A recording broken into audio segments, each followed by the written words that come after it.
I'm really self-conscious.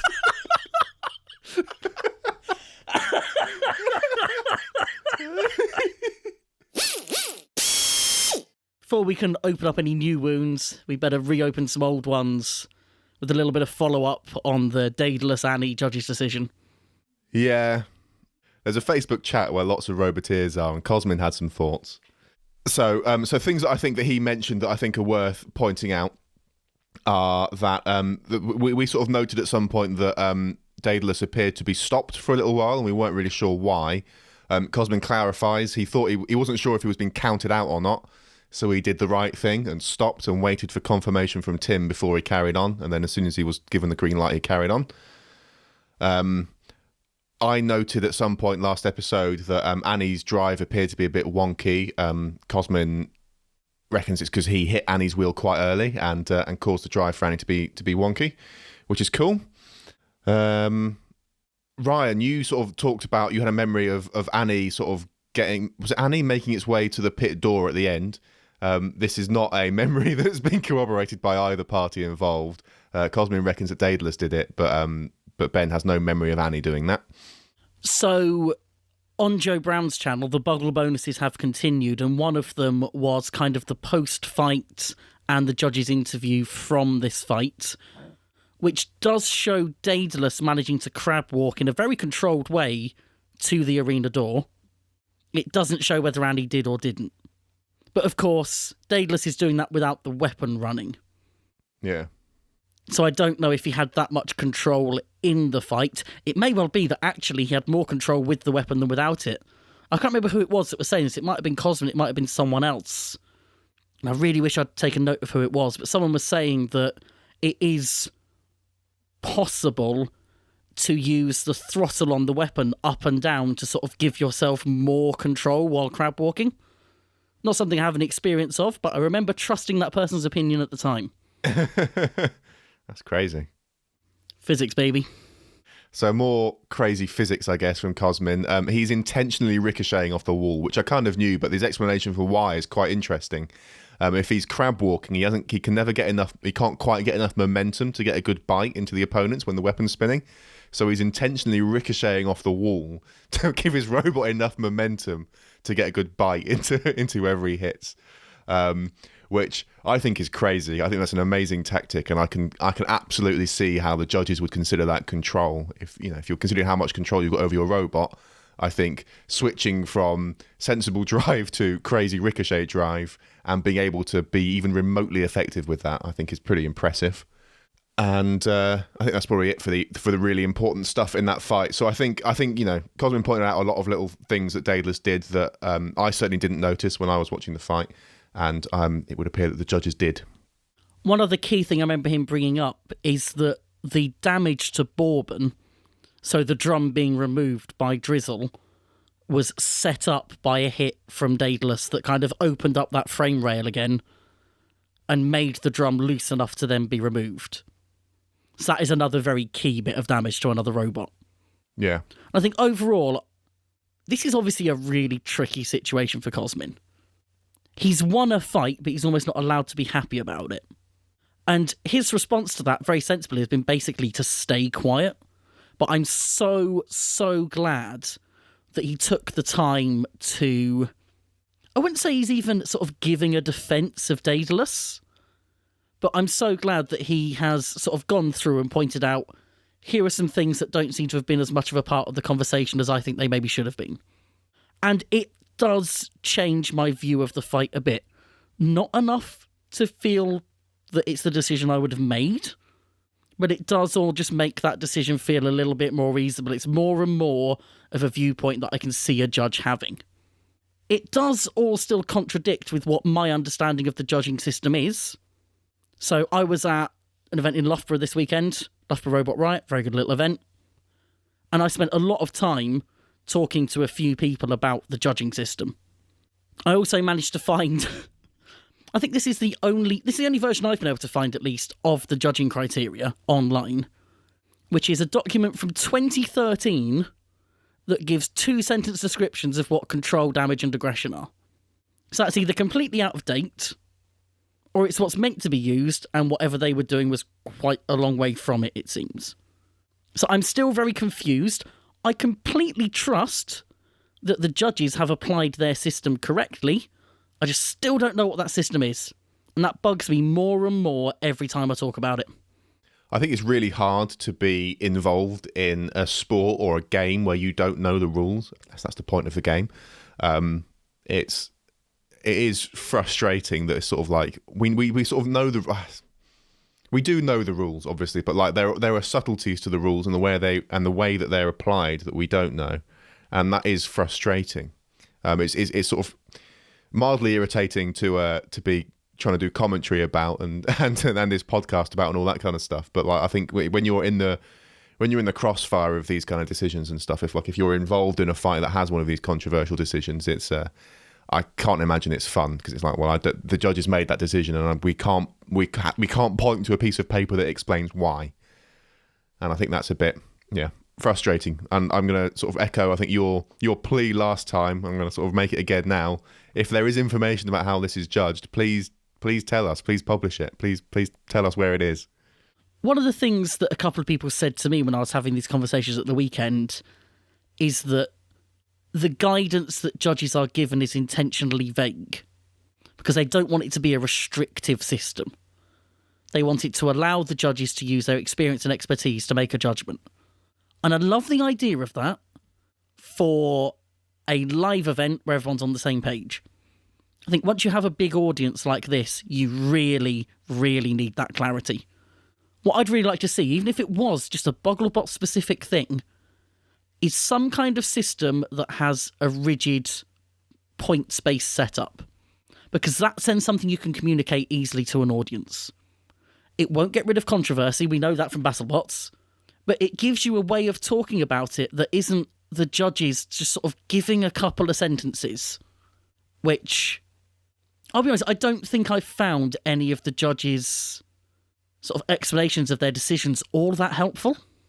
No, they're often like, this was close and it came down to little bits of control and stuff. And it's like, well, what little bits? And and I think because the system they have is maybe quite vague, I think it's probably very hard to articulate what they're looking for and what they're sort of looking at in these fights.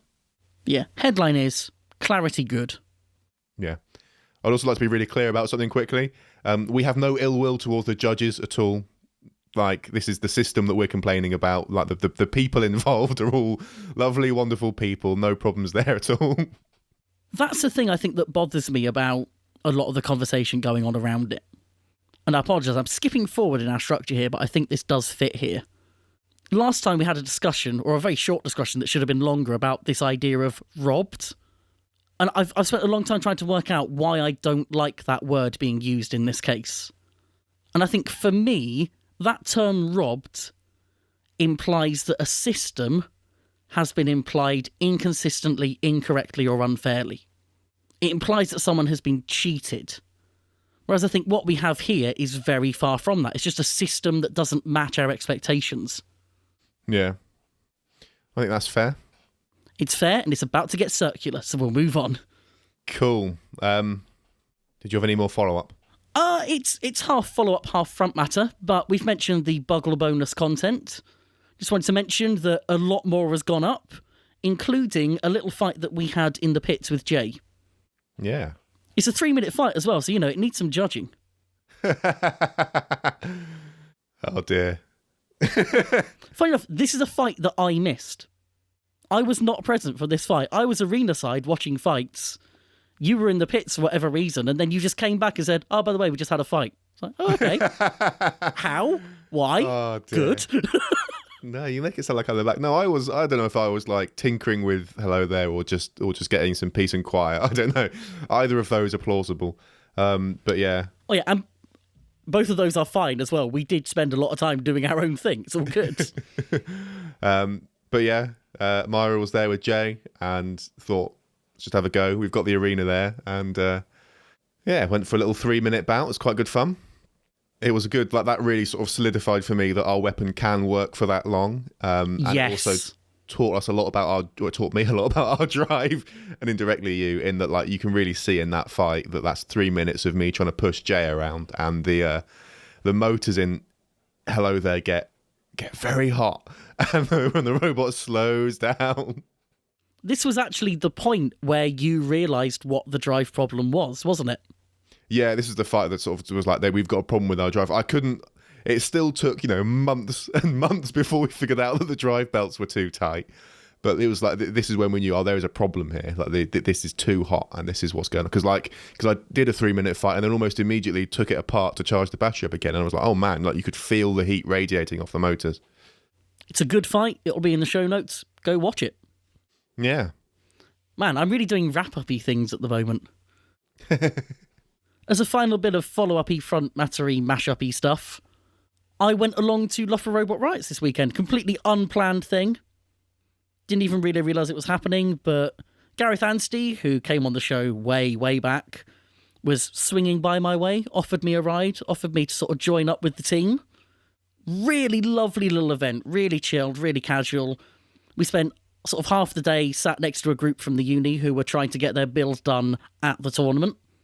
Classic. It was fantastic. They were sort of doing 3D prints and waiting for them, trying to get all their motors working. They eventually threw together what was theoretically an 8,000 RPM spinning wok, which went in the arena and worked until it hit a wall and kind of started falling apart and kind of started ejecting its battery a little bit internally.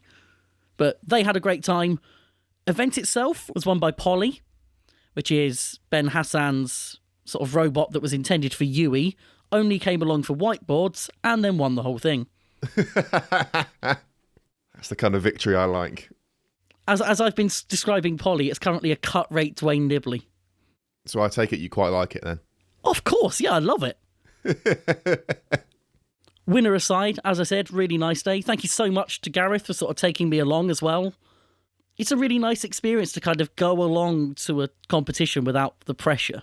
I mean, we don't put much pressure on ourselves, but the pressure of not having a robot at all was really freeing. There were a lot of people sort of hanging around as well who weren't roboteers, maybe thinking about getting into it. Fantastic chatting to people about sort of how we got started. And I think kind of, encouraging them with photos of Hello There, going, geez, it's not that hard, come on, look at this.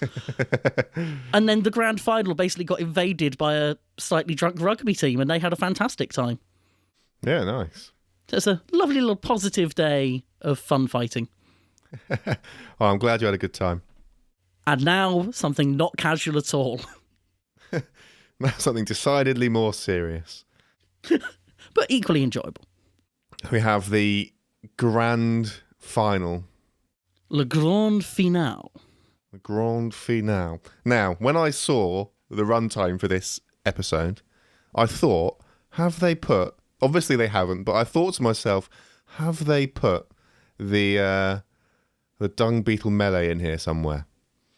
Because I thought now I understand Ryan's master plan, because you've been hammering on about Claws being a grand finalist because they were in that episode. And what I thought is you've been doing this just in case they put the dung beetle melee in here. And am I allowed to talk about this? I don't know if I'm allowed to talk about this. Anyway. Are you saying it would then make us grand finalists? Yeah, just in case they put it in this episode so you could claim that we were grand finalists. What are you worried about, spoilers-wise here? Everyone knows we're in the dung beetle. Because I don't know. I am terrified. Even though everything's happened now, there's nothing left we could spoil. I'm still terrified of being the one who gives spoilers. I don't want to do it. One of the things I learned from this weekend and sort of hanging out with Ben a bit, who obviously has been going through post-production on Bugglebots, is that I don't remember the dung beetle very well. I was telling him what I remembered, and apparently it was almost entirely wrong. So I couldn't spoil it if I tried. I am the Sam now. Look at me. Not again. You've had to cut that before, not again. But not this time. Dear. Well, we can both be the Sams in this situation because I don't remember it either. Is it confirmed then that it's happening? Well, yeah, the dung beetle always happens. There's been a graphic for it updated every week since the series began. Excellent. Well, there we go. The story stays in. I thought that they might put it in this episode, and I thought you were planning for it just so you could claim that we were a grand finalist, which I would have been amazing if that had panned out. That would have been glorious. I mean, we appear in the grand final in the audience, so I'd say that counts. I'm sure that when you saw that 1 hour runtime, you went, no. For me, watching it live, and obviously when you watch a premiere, you don't know how long it is. I was stunned to get to the end and realise that I'd been there an hour. It did not feel like an hour live. when you get a premiere, you don't know if you're in there for 15 minutes or 2 hours. I've sat in premieres of things that turned out to be 3 hours long. I was not happy. With Bugglebots, you know what you're getting, sort of 45 minutes to an hour. Yeah. I thought this absolutely flew by, and even now, looking back on it, I'm struggling to work out where the extra 15 minutes came from. Because to me, it doesn't feel bloated in any place. Well, I think the extra 15 minutes came from 1 or 2 more fights and a fair number of interviews. It's only one more fight. I'm guessing that every interview was just a bit longer. You've got a lot of judges' decisions as well. So I think it's all just kind of eked out to that runtime. But it's done it in a really organic way, so I'm cool with it. Yeah, there's a lot more that needed going through. Something that I forgot to mention last episode was that we had some new music. Some of the existing music kind of leveled up. And then for this episode, we had a lot new music. We did, yeah. That sentence good. Lot new music. I'll be honest, I found it really weird having interview music. But a lot of people seem to like it. And I think it's great that even at this stage of the series, they're playing around and seeing what they can improve. I think that kind of mindset is why Bugglebots has just gone from strength to strength. Music is really hard in things because it can definitely add a certain something to a video. I remember like editing videos and stuff and being like, oh, this scene is rubbish in this thing that I'm trying to make, and then just finding just some kind of like music just for texture in the background doesn't really add anything other than just kind of this sort of indescribable kind of unqualifiable texture to the audio, and it makes a big difference. I found this a little bit distracting, I'll be honest, because it's not there in the earlier episodes, and it's sort of like it was a stylistic change midway through the episode that felt a little odd to me personally. I think if it were there all the way through, it'd be fine, but that's just me. Between this and Silent Arena Walk, I'm taking this. Although, really, we all know the best solution is Dave Laurie Arena Announcer. That's not a good pair of words for me. Dave Laurie, Arena Announcer. I had no... Right, so they announced the people as they came in. We're getting so far ahead of ourselves, but we're going to do it now. There was in announcing people as they came in. I had no memory of that happening. Like, I'm watching this going... Is this a trick? Is this camera trickery? Have they filmed the walk-ins separately? Because it's ridiculous. Like, I don't remember this happening at all. So I'm like watching, thinking, did they film the people walking in separately, and then they've done some clever stuff with the audio to make this work? I'm fairly sure we were both sat next to Dave as he was doing it on the mic, just sat in the front row. It's entirely possible. It literally happened that Joe or someone just went, can someone just announce the competitors as they come in? And Dave just grinned and put his hand up as no one else volunteered. He had a great time. He loved it. Oh dear. I can't believe how much I spaced out of day 2. The moment we were done, you just went completely. The tiredness just completely caught up. So tired. This kind of event is very it's very intense for me. I found it very intense. Once the stressful bit was done, it was like, and relax, and then brain shuts down. I just went into, hey, I get to watch Robot Wars mode. Yeah. So I was perfectly happy. Anyway, we have fights to get to. They're not going to be easy ones to get through. So let's start with Thunderchild versus Sore Loser. Ease ourselves into the episode. Yeah, let's do it. I really wasn't sure what configuration Nate would run for this fight.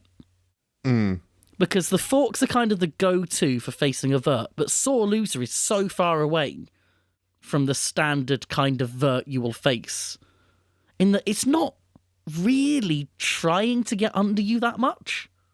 This is probably like, Captain Hindsight and seeing it and stuff, but I do think the forks were the right choice. Oh, same, yeah. Because I think although Sore Loser isn't maybe this is one of the notes I have. It's sort of like, I think sore loser would do better if the little sort of lip forky thing at the very front of it on the lifting arm, that if that were longer to get under robots a bit better, so to sort of the feeder fork thing, I wonder how much that would have helped in this fight and stuff. Well, in most of its fights, because like even though you're sort of saying, you know, sore loser isn't necessarily trying to get under people particularly, I'm sort of like thinking maybe it should. I feel like it should be trying to get under people more than it is. I think if anything, you go witch doctor, abandon the feeder, and just have it there because it's articulated. If an opponent does get under you, having the ability to still bring it down on them, I think could be quite valuable at times. Maybe. I don't know. In any case, I feel like Thunderchild's forks were incredibly effective in this fight. I think if nothing else, they meant that he could get under sore loser and have control over them while pushing. With the wedge, you've got a nice solid surface that sore loser can get some purchase on and drive off of. Whereas with the forks, they've got the little sort of lip on them as well, as I recall, or a little sort of notch that things just get stuck on a little bit more and help maintain that control to push around and to pin. Yeah. So pinning, eh? It's a good strategy. This is really interesting. I think this fight highlights another disparity, I think, between people's expectations and the rules. So at the time, I didn't think anything of it because like as explained earlier, I think I'd pretty well spaced out by this point.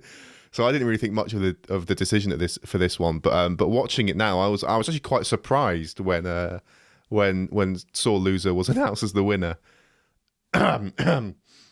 Manly voice.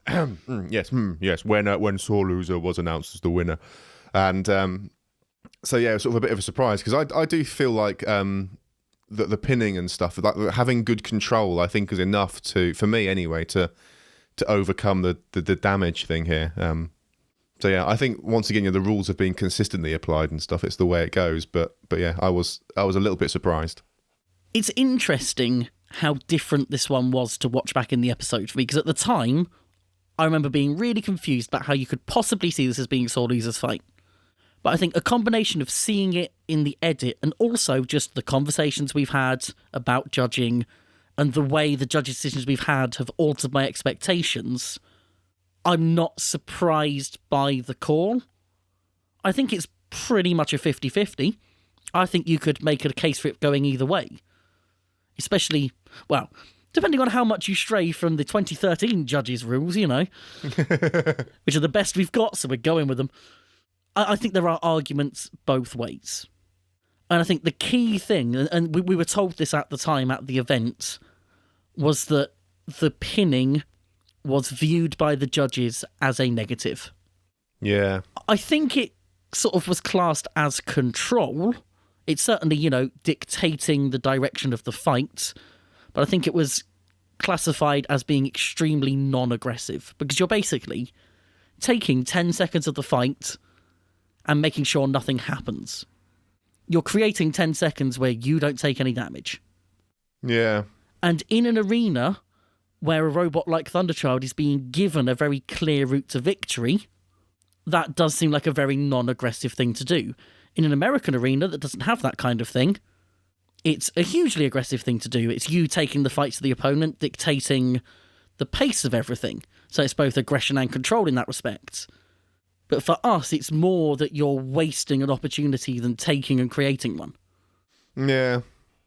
I think it's a tricky one, really. Because like I think I'm probably more on the American judging side of things. Even though there's a pit in this arena and stuff, I still do feel like ramming and pinning and stuff are both ways of, for me at least, gaining control and aggression points. Ramming, absolutely. Pinning, nah fam.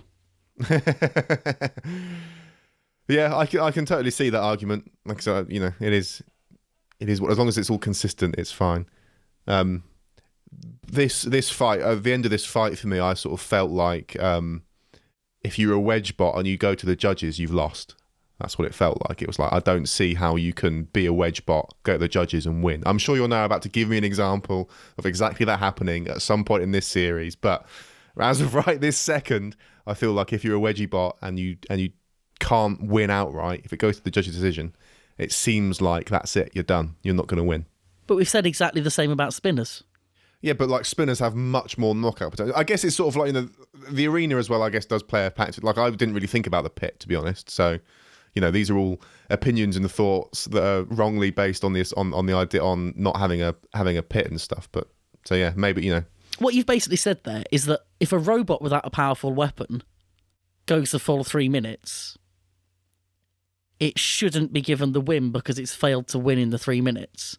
But if a spinner has to go the full 3 minutes and doesn't score a knockout, they should be punished because they haven't managed to score a knockout in the 3 minutes. Does nobody win? Well, actually, I know who wins. Hammers win. I don't think that's how I feel. I don't feel like if I don't know. That seems like what you've expressed, put it that way. Or a consequence of what you've expressed. I feel, so these are not, as I've said before, it's very hard to talk extemporaneously about these things. Yeah, I don't know. I felt for Nate in this, at the end of this fight. I still do. I totally understand how sore loser won, and I don't begrudge that at all. Like, it's the right decision by the rules as we understand them now. But yeah, I remember like my initial reaction when I saw this on YouTube was like, not sure I'd have called it that way, but yeah, it's fine. I felt for Nate on two fronts. On one, I think the damage that the judges described as swaying their decision was so inconsequential that it basically shouldn't count. Which is also what the rules that I found say. They say that only damage that actually affects the function of a robot is supposed to count, but 7 years out of date. I also feel bad for him purely because he did not know that pinning was going to count against him. Yeah. He's used to it counting for him. And I will always say that any competitor cannot blame a rule they don't know. But that's assuming they had a way to learn it, which I don't think he necessarily did. There was always the opportunity to go and ask someone. But it's the kind of thing you don't think to ask until it happens, and then it's too late. Mm. And that, again, comes down to there not being a published version of these from the FRA. And, God, it sounds like I'm really going in hard on, they should be doing all of this. I suppose in a sense I am, actually. Well, yeah, like it is, as I expressed earlier, if you're in the crossfire of this kind of lack of clarity about how things are judged, it can be really frustrating. I feel for Nate. He went in not knowing the rules, and by many account, really, not having many ways to know them. Like, the only way you could have figured this out is to go and ask someone. And like you said, why would you? Like, I wouldn't have thought it would occur to most people to go and ask about this. I think he's obviously used to pinning being a positive thing, and I think I would consider that as well. Like, before this fight, I would have gone, if you're pinning, you're in control of the fight and stuff like that. So that's a good thing to have done, to sort of show that you're doing this and it's an intentional act and all that kind of stuff. So like, I'm sort of like, with him as well on that. So I think it's really I think it's a shame to have lost on a misunderstanding of the rules that wasn't clarified beforehand. And I also think, obviously if he knew, he'd have done something different. Like, he'd have been a lot more aggressive about ramming and going to the pit. Like, unquestionably would have done a different tactic. This is the sort of confusing thing for me. I don't disagree with the decision. Not strongly. My issue is that the fight would have been different had Nate known what he was up against. Yeah. So, the fight as fought is judged fairly, but there was no opportunity for the fight to be fought better. This is a really hard thing to summarise. I hope one of those versions made sense. And this, by the way, isn't a specific criticism of Bugglebots either. We've been to 2 tournaments. I've now been to a third, albeit a very casual one. I've never seen a briefing for competitors about what the judges want. We've had briefings on other things. So, for example, at Bugglebots, there was a briefing where they clarified... to be fair, they clarified something about pinning, but that was purely about the time you can pin for. Yeah. And it really surprised me that there was no, right, we're going to spend 5 minutes, the judges are here, here's what they're looking for.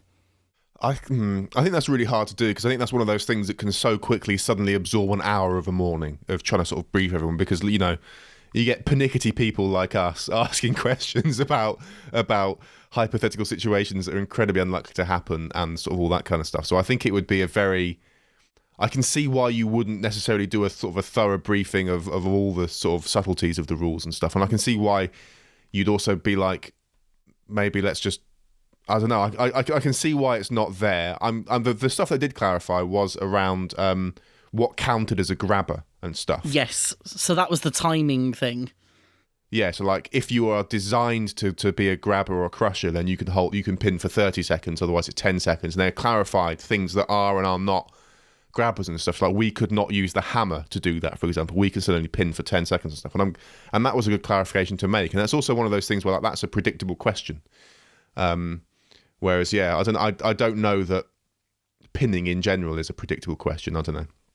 I suppose what I'm suggesting here isn't even necessarily a fix to the specific issue, but I think it would do a lot for the questioning of judges in general.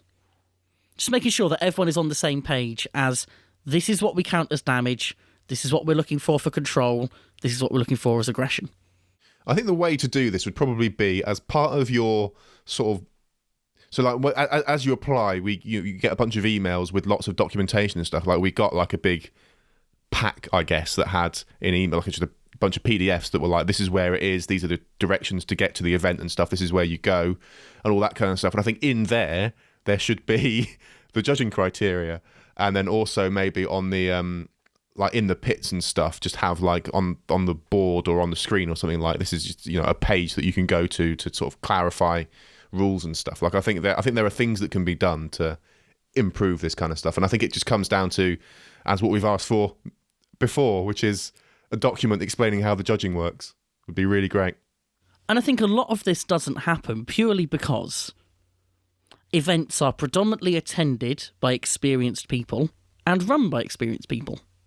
People who have seen it all and have at least an intuitive understanding of what is going on. Although what I found from talking to people is that everyone's got an idea of what's happening and none of them really seem to match up with each other. But again, people aren't going to question that until it happens to them.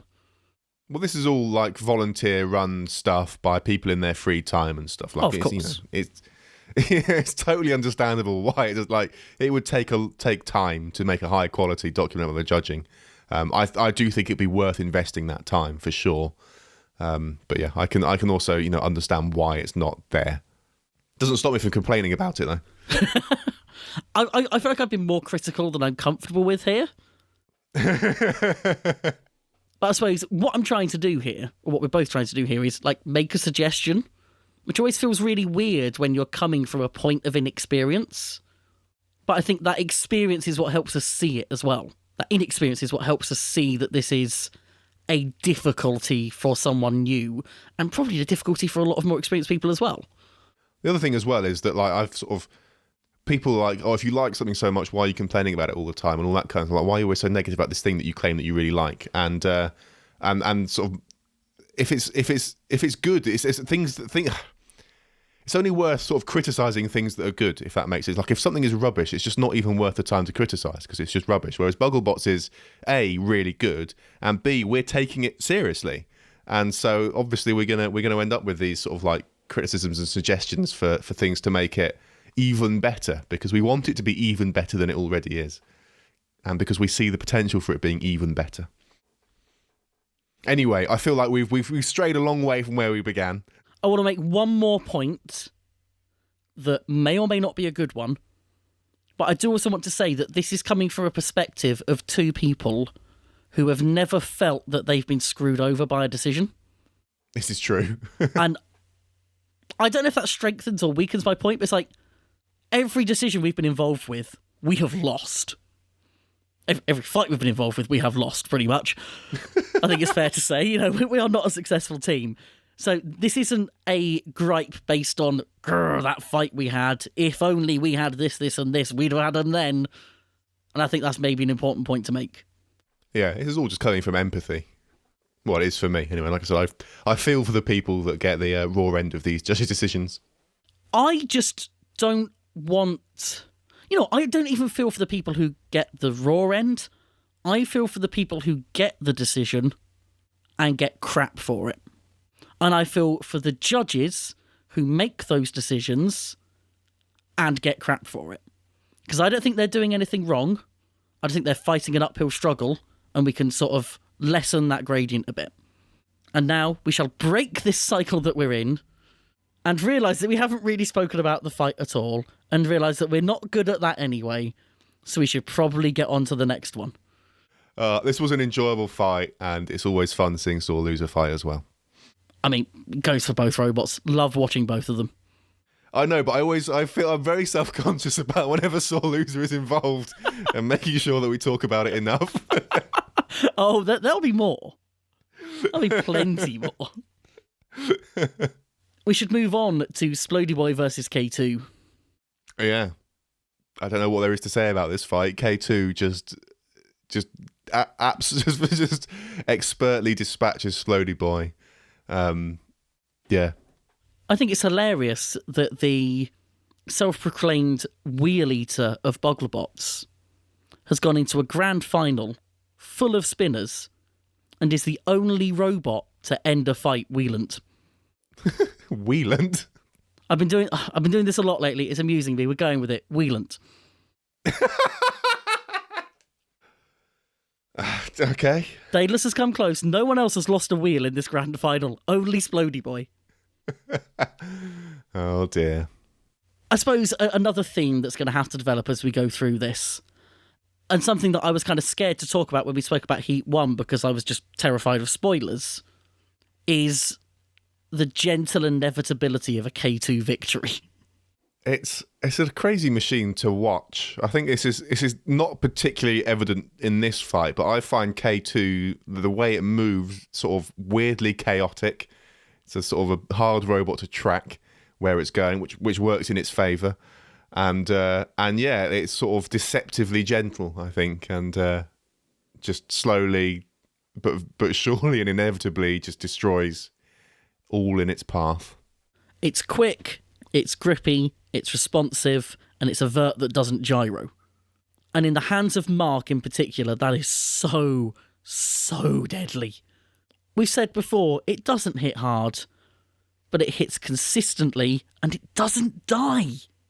Anyone who hasn't watched it already, I've referenced this so many times, I'll put it in the show notes again. The fight against Woyo and Sujin at Euros shows how ridiculously difficult it is to destroy K2. If you're matched up against it, you have to look at it and go, what do I need to do to win this? Short of punching its link out or getting it out of the arena, because let's face it, you're very unlikely to pit it, because it can also push as well as most wedges. You just can't come up with a plan for it. Yeah, I don't know, man. Like, I don't know. I mean, this is did he say this is like the 9th version of this robot or something? Like this is a robot that's had a lot of iteration done. So like any fight that he's lost, he's going to have done like Ultron, I guess. Anything that's lost, I'm going to learn from that, fix that little error there, and slowly perfect it. It's amazing to see the first version of K2. I don't want to say it's a sort of rough and agricultural looking bot, but it's a rough and agricultural looking bot compared to K2 now. If only we had the patience to iterate on a robot for 9 versions. Problem is, we've committed to something inherently uncompetitive. If we committed to something that has the potential to be an Apex design, then I think we'd feel good iterating on it. Well, I think we've got an Apex design in the works, in the plans, down the line, in the future. Oh yeah, we're starting up a new meta. But anyway, that can wait. Splody Boy really walked through its heat, and this was always a tough test. But once again, didn't do anything wrong. Just came up against a robot that is incredibly difficult to beat. Mm. If anything, their one mistake was continuing to move, because repair times for the grand final were a lot tighter than they were in the rest of the series. Yeah. They moved out of their circle. Just stay down! Stay down! No, you've got to carry on. You've got to carry on always. Of course, and we've been critical of those who don't go in for the final hit. Mark went in for the final hit. No hesitation. He knew what needed to be done. Because he is a stone cold killer. And I stand by it. Indeed. And that's about all we can probably say on that one. This has been the problem all through. You can't commentate on perfection. It's such a short fight, and there's no controversy. There's no judge's decision. If this had gone to a judge's decision and then Splody Boy had won, then maybe we'd be having a conversation. We'd be splitting this into 2 episodes if that had happened. It's ridiculous. We should move on. We have Daedalus versus Mini Spinny. This both is and isn't one hell of a fight. I really loved the driving from Mini Spinny in this fight. I thought that was absolutely fantastic. Like I loved that it was wedge first most of the time, and then just like spinning around trying to sort of get the spinner into the side and stuff at the last minute. I don't know. I just like didn't work as well as as hoped, but I loved the idea, and I thought it was really cool as well. I think it's really nice. I think it's really Mini Spinny is, I think, unique in its ability to do that and having this kind of like nice solid wedge that it can use, as well as having this very powerful spinner. I have a series of notes questioning the driving of Mini Spinny. I'm with you. It is an exceptional tactic. Lead with the wedge, destabilise Daedalus, and then presumably try and bring the weapon in on one of the wheels while it's off axis. Fantastic strategy. The problem I have is that I can't really pinpoint any time where Mini Spinny manages to drive in a straight line while the weapon is running. All of the spinning around doesn't seem particularly controlled and doesn't seem particularly aggressive. So, through this episode, in previous episodes, I've tried to be quite careful about this, where I've described other driving as a bit chaotic for similar reasons, where it's like, I'm not in, like, it looks a bit uncontrolled, but I don't think it is. I think I'm trying to be more forgiving. No, I don't know. Like I hear what you're saying. Like it is like spinning very quickly and never really drives in a straight line. But then K2 all like very, very rarely drives in a straight line. It's weaving all over the place constantly, to the point where I'm like, are you trying to go in a straight line and failing? I don't know. But I'm sort of trying to give the benefit of the doubt here. It's like, this is probably, assume this is intentional. So I have a bit of a bias here, purely from having watched the previous version of Mini Spinny fighting all Saturday, where Rory was having some difficulties with the drive, and particularly making it drive forwards. Backwards was great, but forwards was an issue. So I think I went in almost looking for that on Mini Spinny Mark II. And my assumption while watching it was that there was either some damage from that first big impact, or it's just the way the robot drives. It could also be Rory's driving style in general, in which case it's clearly working for him. He's got to the grand final. It seems to me that the plan was to charge with the wedge, and instead we've had a lot of spin in place with the wedge and the weapon kind of both getting in a bit. Yeah, driving is a tricky one to judge, because you don't know what the driver's thinking, and you don't know what the driver's inputting on the sticks either. This is the other thing, where the driver could be doing one thing with the stick and then the robot's doing something completely different, and we don't know that. I guess for me it was the frustration of wanting to see it go in wedge first as much as anything. Yeah. Either way, the durability of Mini Spinny is incredible. We often talk about, very few robots have gone 3 minutes against a fully working tombstone, and this is the Beetleweight equivalent. Mini Spinny is gruff. Except I wasn't backing it for the decision. Yeah. Yeah, very tough robot. Could maybe do with a bigger battery. I'd forgotten about... I didn't actually make any notes about that. That is a really cool reason to not win a fight. That is a very alarming reason to not win a fight. No, that's badass. That's like, yeah, I don't plan to go to 3 minutes. I either win in 2 or die in 3. No compromises. And to me, it is... Well, this is probably going to be a controversial statement. To me, it's a sign of a heavily optimised robot. The fact that he has gone to the sort of point of making a decision about whether he wants to bother running for 3 minutes. That's how seriously he's worked to get every single gram into the places he wants it. Yeah, I mean, he did say that he can like keep the weapon spinning and driving for 3 minutes. It's sort of the obviously the act of powering up and down a lot, and in the fight is harder because you're pushing stuff around and stuff. So I don't know quite how intense. I don't feel like this robot was being designed to do 2 minutes. And I respect the hell out of him for that. I don't know. I'd stick a little bit more in there if I were him. Well, it's even hard now. We've all lost 30 grams.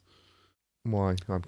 So I should probably explain this for context. At the time of Bugglebots, the UK beetle weight rules allowed a plus 2% margin of error on your weight, just to account for uncalibrated scales, which equates to 30 grams. That's now been taken away. And you can bet your bottom dollar everyone was using that 30 grams. You would lose that bet because we were not. We were in one configuration. That's true. That is true. Okay. You might not lose that bet. No, you will lose that bet. Sharks are tracking. Sharks are tracking is the exception that proves the rule. Saying so bothers me. Why do you think I use it so often?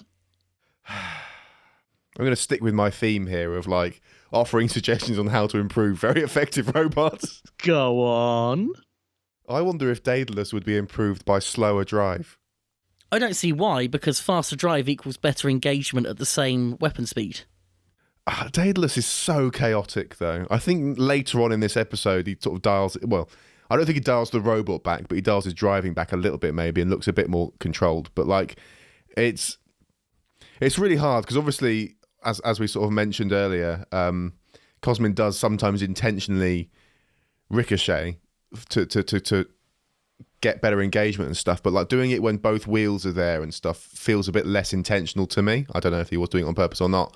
But there's just a few times where it's like he's just sort of, I don't know, just 10% less maybe, just to have a little bit more control over it. Of all the people to claim that playing billiards off of the wall is a strategy and not an accident, that's very un-you. I think you're... I'm just acknowledging, because he said he did it on purpose before, and he might be doing it on purpose in this fight. Like I said, we don't know the intentions of the driver. I thought you meant that as a survival strategy in the term. Anyway... I'm worried that you're saying he needs to tone the drive down on the basis of his one and only swing and miss of probably the whole series. No, I'm just saying, like Daedalus just feels very chaotic in general, and I wonder, would it be, would it be a better and more effective robot if it was slightly slower? I think this is kind of the travel sickness thing.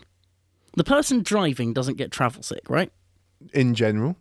You know, if you put someone as a passenger in a race car as they go around, the passenger is a lot more disoriented because they're not in control of it. If you look at Cosmin, he drives Daedalus. He also drives Wii. Both very quick machines. I think it is easier to track what a robot like that is doing when you're the one inputting the controls. So I think for him, that is not chaotic. It looks it for us as an audience in the same way that Rory's driving looks chaotic, but there is probably a lot more intent behind it than I'm sort of giving credit for.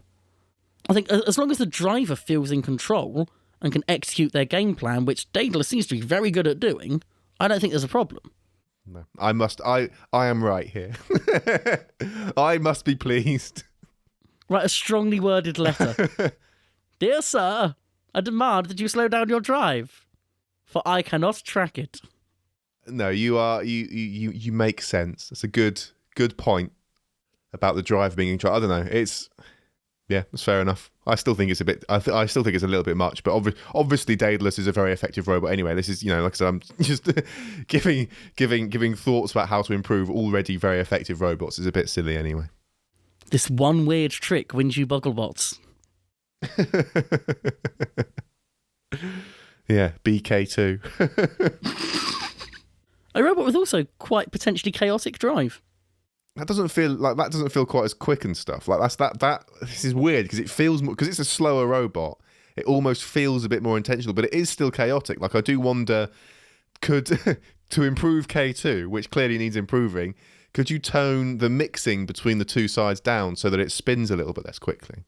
Because it drives almost like, when you sort of got like, when we went 4-wheel drive on Hello There, it slowed the rotation down quite a lot, and it made me feel a lot more in control of the robot and a lot more able to drive in a straight line. Whereas if you've got just a 2-wheel drive robot, you're a lot more at the mercy of which wheel has slightly more grip or which motor is slightly faster than the other for how well in a straight line you can drive. And K2, despite being, I believe, 4-wheel drive, drives as if it's got 2 wheels. And I wonder, like, could you tune the mixing a little bit to sort of slow that down a little bit and have a bit more control there?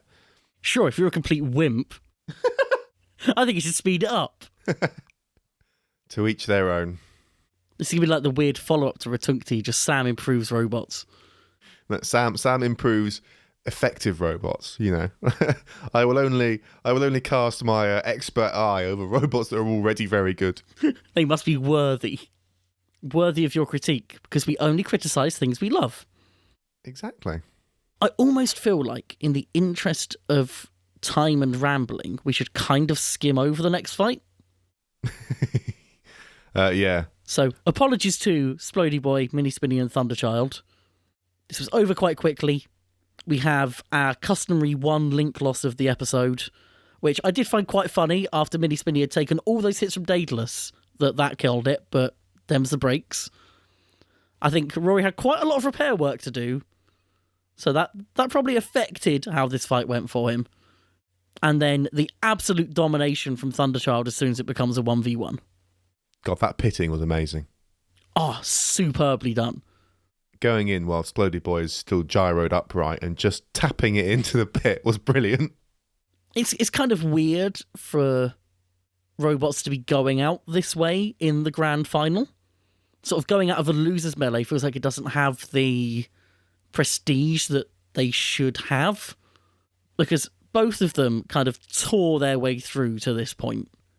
They've both excelled themselves. Both completely worthy grand finalists. It's just that when you reach a stage of the competition, there are absolutely no easy matchups, and they just happen to find the worst one possible here in the Prime Wedge. Yeah. Tough fight, well fought, all excellent robots. It's really hard saying goodbye to great machines, but at this stage, we've just got to get used to it. Indeed. And from this point, we don't have to say goodbye to any of them, so let's carry on. Oh, dear. K2 sore loser. What a fight. Oh, my God. I don't know what to say. This was crazy. K2 was so relentless at the beginning of this fight. Well, throughout most of it, but especially at the beginning, just absolutely relentless in cornering sore loser, and just kept going and kept going. It's crazy. I know that after this, we got Thunderchild Daedalus, but this is the fight I was more excited for live, because you just knew, partly because it happened last time, you just knew that this wasn't going to be a one and done affair. You knew this was going to be a proper knockdown drag out. And that's exactly what we got. We've got a deceptively durable robot in Sore Loser. It's not a robot that takes hits by having all the sort of clever angles it needs or anything like that. It's just a sturdy box in some respects. Up against a weapon that isn't optimized for power. So you know you're going to see lots of hits that are taken and eaten up, but serve more to kind of to dictate the direction of the fight than to actually end it. And that's the kind of fight I want to see more of. K2 in this fight is basically a wedge that throws things, which is a really exciting thing to watch. A wedge that throws things and yet isn't a flipper. Yes. K2 is more in control of this fight than Thunderchild was against Sore Loser, because it has that ability to knock it so off balance. Mm. And when Sore Loser is up against Thunderchild, Sore Loser wants to avoid the front, because if it gets into the front, it won't be able to do very much. And it wants to get to the side because it can do more damage there. In this fight, you've got to avoid the front because it will definitely do something to you. Mm. It's a very different dynamic. I don't know what point I'm building to, but I'm having a lot of fun getting there. Yeah, I don't know where to go. I've not made it easy for you. I'm just going to ignore everything you've said. I'm actually going to have to check with you. This was a judge's decision, wasn't it? Yes. Oh, unfortunately, because my evenings are now a little bit busier, I didn't do the standard of notes that I'm used to. I've just remembered the pit tyre. Oh, yeah, so K2 ate a pit tyre. And yet the fight wasn't stopped for entanglement. I'm outraged. I'm appalled. Please tell me you're not actually. No, I'm not actually. You say, if you don't want to eat a pit tyre, don't drive into the pit tyre with your weapon. It's a very rare misstep from Mark. Although actually, I don't know if people have heard.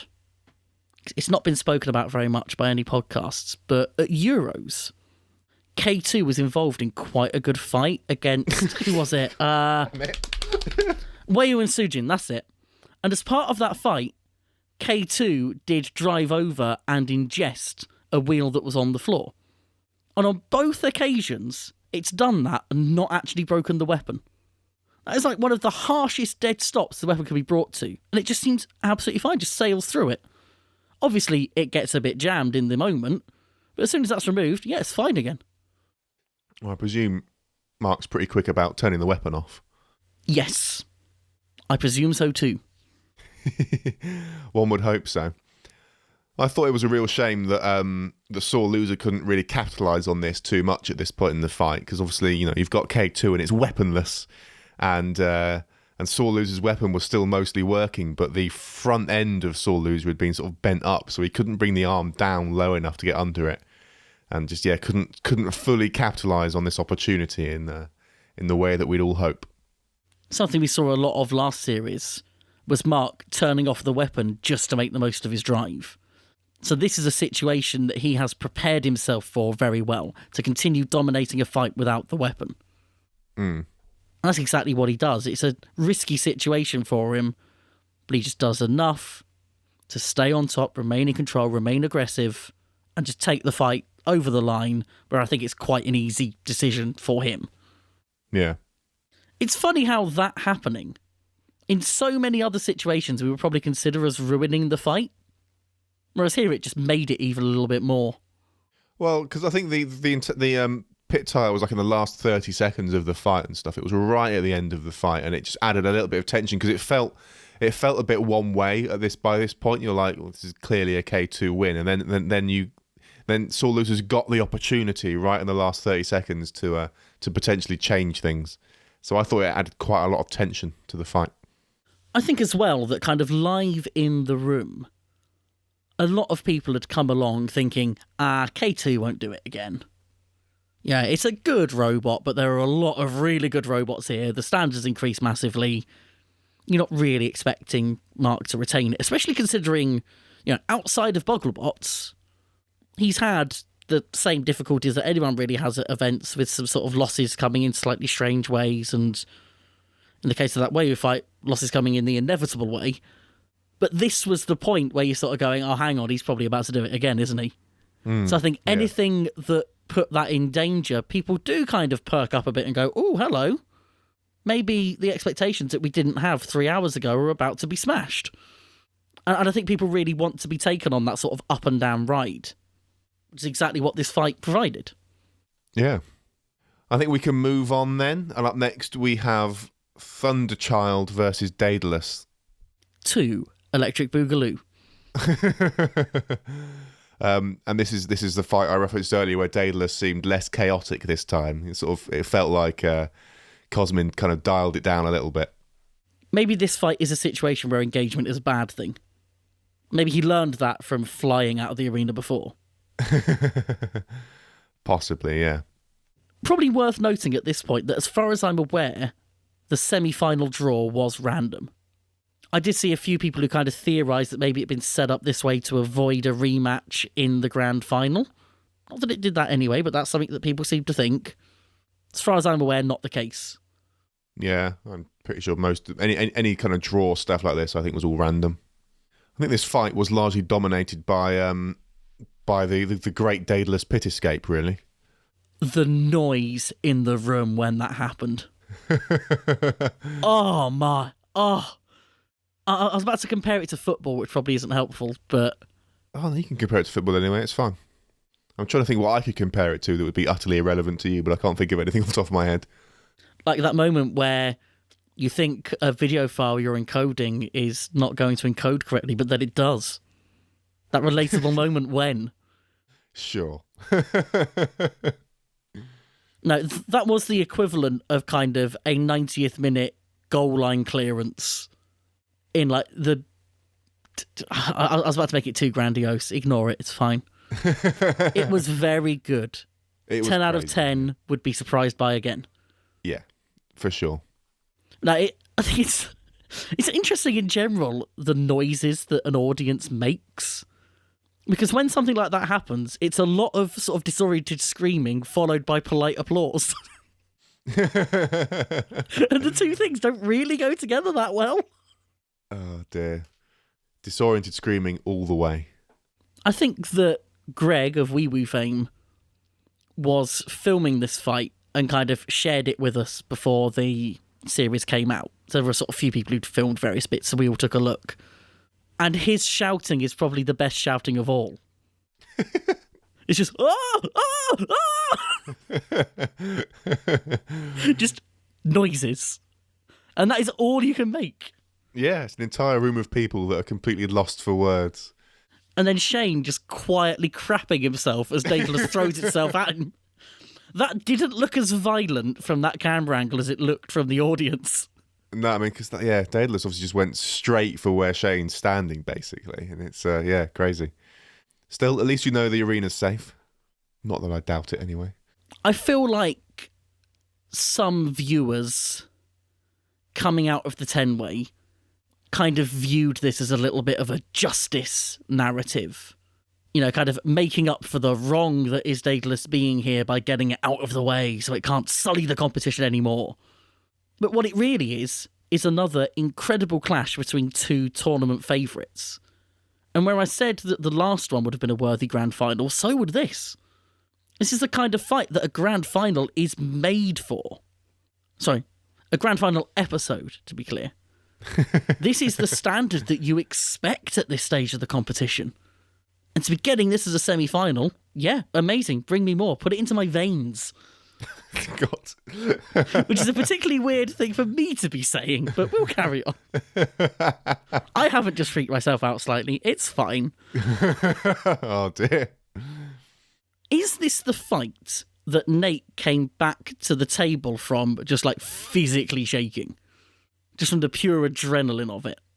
I don't know, maybe, yeah. I mean, this is like the prime fight for Thunderchild, really, isn't it? This is the perfect Thunderchild performance. Yeah. And again, we've spoken before about what a pro Nate is. Once it got to this point in the tournament, it was especially all business. Got back, stripped the whole thing down, assessed everything, and got it back together, ready to go. Yeah. Serious business. And then there were two fights. Yeah. So third place playoff, Daedalus versus Sore Loser. And this is how you go out of a competition. It's fine. It's the end of the event. Quote of the episode for me. He was proud of the damage, wasn't he, Alex?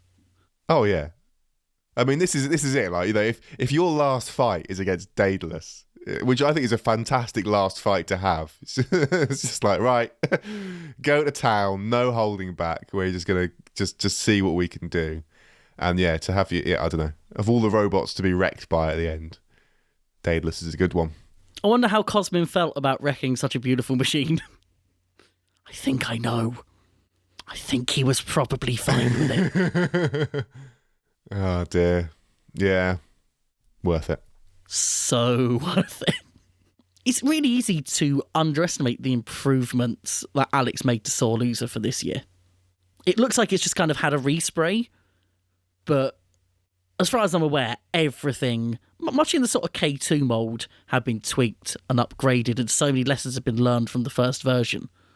It could easily have been a grand finalist last time, and because of that, Alex bringing it this far doesn't maybe feel like the shock that it maybe should be, or the sort of sign of progress that it should be. But when you think about how much stronger the field is, to improve your position at all is a monumental achievement. Yeah. I can't remember if we spoke about this in any great detail, sort of the first time we spoke about Sore Loser, but like I was looking over Alex's shoulder while we were there and stuff, just looking at the internals of Sore Loser, and I just think it's such a well designed and well thought out robot, like, because a lot of it's 3D printed, and there are little printed hooks for cable management in there, which is so far ahead of where we are when it comes to designing and building robots. It's like, it would never even have occurred to me to put in specific points for cable management, really. And so I thought that was really cool. And I love the mechanism that the arm uses, because like, you know, naive, idiotic me would have done a servo for that.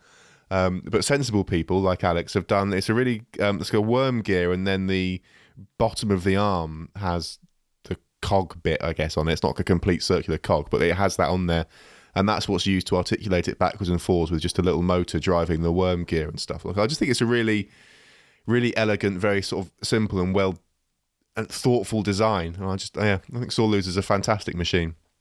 I'll try and get the link for the show notes, but as far as I'm aware, basically the whole robot's design is just up on GitHub.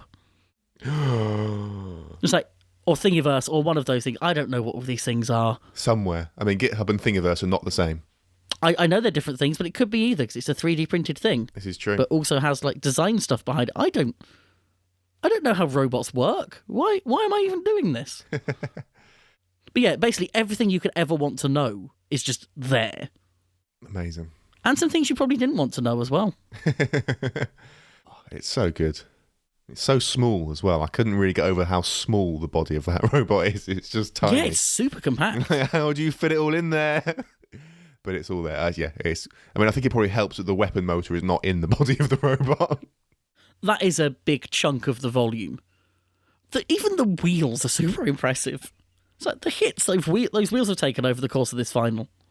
Everything about it is great, and that's why it's really hard to effuse over. Yeah, so good. And then another robot that's almost hard to praise at this point is Daedalus. Daedalus is all right. You know, I could take it or leave it. I mean, I think we'd beat it, but I would so love to try. The only way to combat a masterpiece of engineering is with pure jank and bodging. Giant block of pink HDPE. It's his kryptonite. No. I think that Daedalus is the most impressive machine in the competition.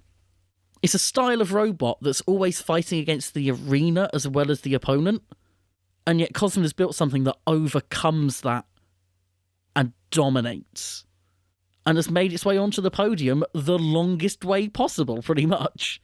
It's just crazy. I mean, when you think about, like, the number of times that robot hits what is functionally an immovable object as far as that robot's concerned, with hitting the arena and stuff, you think this is some of the hardest hits that weapon could give out, short of just a dead stop. You know, it's just crazy stuff, and it never stops. It's just madness to me that it can withstand all that. Absolute madness. I can now finally say, without dancing around it because of potential spoilers, that Daedalus's weapon has never been stopped. Ever. That is ridiculous. I would love to see Cosmin, and this would be difficult because the weight limits are different, but I would love to see Cosmin take Daedalus over to America.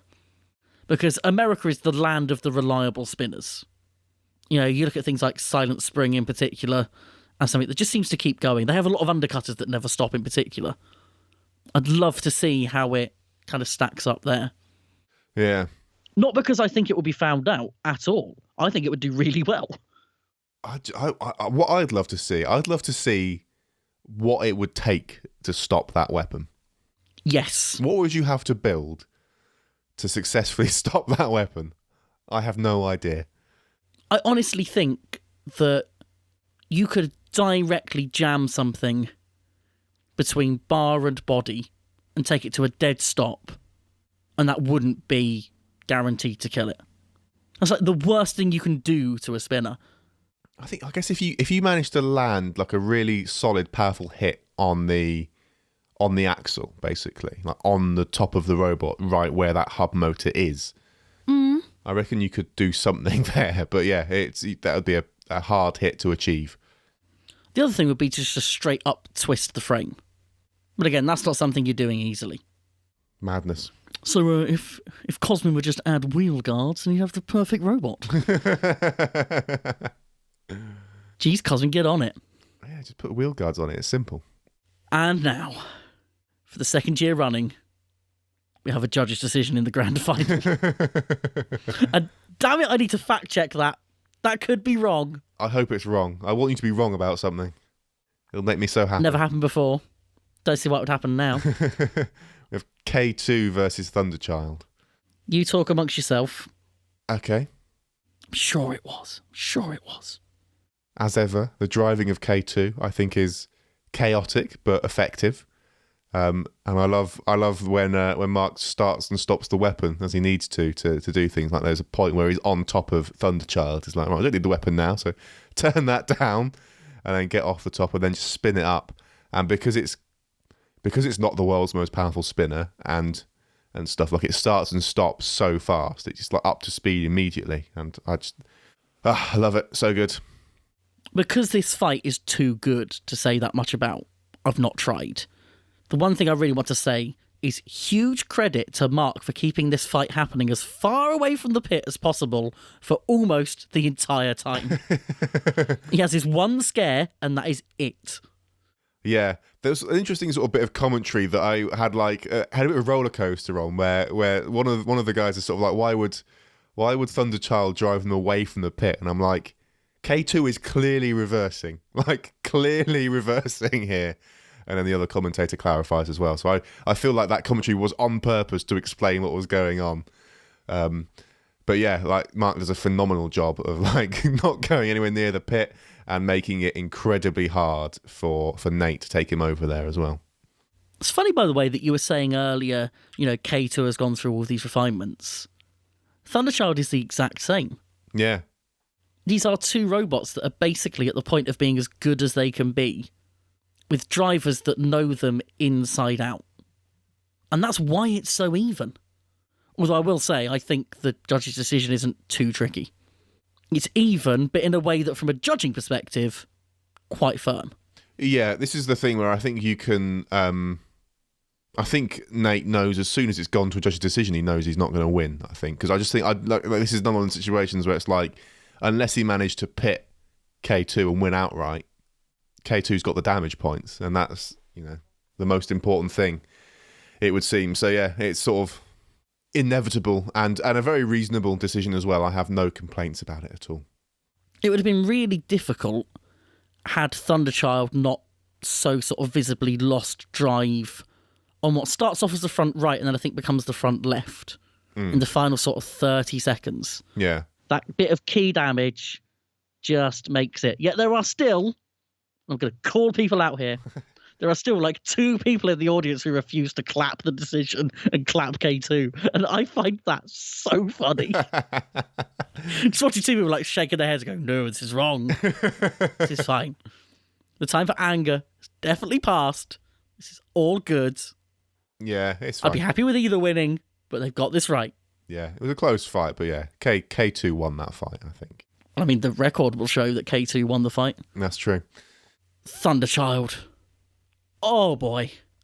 Not only has it got the challenge of being a wedge in a world of active weapons, you've also got Nate who has had to travel over from America. Let's not underestimate. We're saying that we were tired. Let's not underestimate the effect of that travel. Yep. And just the commitment he has made to come over and compete. And I am so, so glad to see that be rewarded in the way it was. It's just a straight up excellent machine, excellent driving, and really helped make this the series that it was. Yeah, this would not have been the series it was without all the robots there, but yeah, without Thunderchild. Well, yeah. It's brought so many sort of really interesting and exciting fights. I'm going to dare to say that it hasn't had a boring fight. Even the heat final, which had the potential to be a bit of a damp squib, I think Thunderchild put on a show. K2, I hope we've effused about enough. It's a very hard thing to do, because again, it's just so damn effective. Yeah, an excellent robot. Mark, next time, can you just struggle on purpose a couple of times? Give us more to talk about. That'd be great, thanks. Yeah, co-signed. And there we are, the main portion at least of Bugglebots 2019/20 is done. And the post-credit scene was, I think, the most relatable thing I've ever witnessed, where Nate seems to be kind of preempting the post-event come-down. Don't know about you, but the come-down for me was huge. I mean, I collapsed immediately. I don't know. I don't know how you drove us home. Oh dear, yeah. As I sort of said at the beginning, these kind of events are quite draining for me. Like it's I find it hard, and yeah, this was 2 days of this and not being able to sleep in my own bed and stuff. Yeah, just absolutely knackered by the end of it. It was so much fun, so good, so glad that we went, and yeah, so utterly exhausted at the end of it all. I think for me, I was not down, but down for a good week afterwards. Just because it had been such an intensely brilliant 2 days. And for me as well, I think, no offence, I think for me, far more than for you, this was kind of the realisation of a bit of a dream. Not the one I was expecting, because the dream for me as a kid was always to be on Robot Wars. But as an adult, you sometimes realise that actually there's a more manageable version of your dream that is probably more likely to live up to the expectation than the original one. If I'd somehow got myself involved with Robot Wars, I would probably have had a terrible time.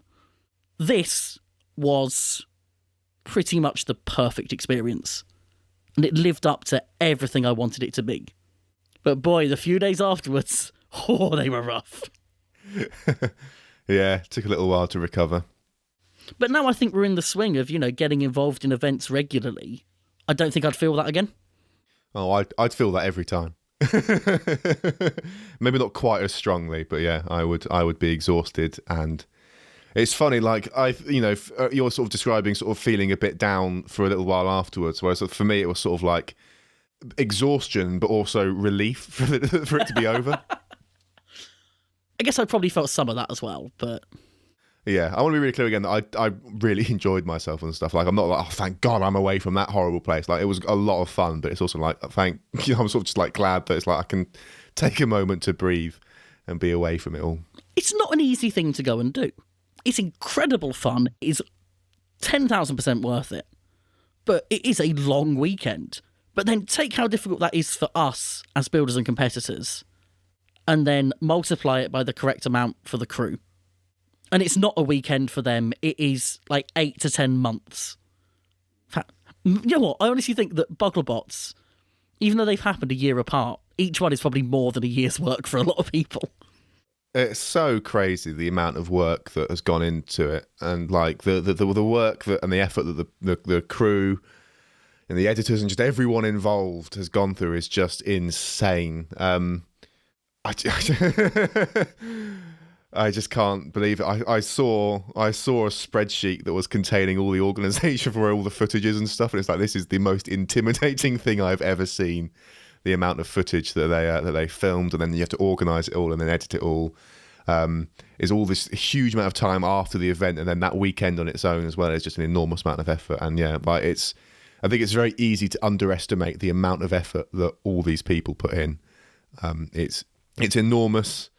And we're very grateful to them for having done it, and having done it twice in such rapid succession. Obviously, we'd all love a third go. I don't expect that to happen soon. I think the Bugglebots crew deserve a break. Everyone, competitor and viewer alike, wants to see a third series. I'm 100% on board with that, but I would want everyone involved to take the break they need.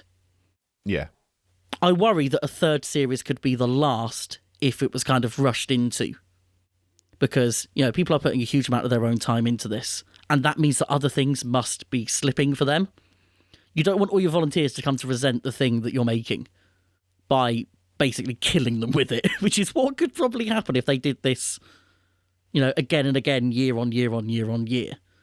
So I hope we see it, but I almost hope we don't see it too soon. I want to see it at the right time. Yeah. And, of course, if/when that happens, that application is going in. To me, that's not even a question. And if you don't want to do it, that's fine. I will do it without you. It's fine. You can commit us to this without even asking me first. It's fine. Is that basically what happened last time? Pretty much, yeah. For me, anytime Bugglebots happens, I will be there. Whether that's as a competitor, whether it turns out I have some actually useful skills that I can sort of contribute, or whether I just go along for the 2 days and enjoy watching. I will be in Bristol when Bugglebots is happening. Even if Bugglebots is somewhere else, Ryan will be in Bristol. I'm just having a nice time in the town centre. Just thinking about robots. I have a few final thank yous just to sort of round out quickly, if that's all right. Do it. So I just want to say thank you to everyone all the competitors, and just everyone who's been so lovely to us going there, like for the first time.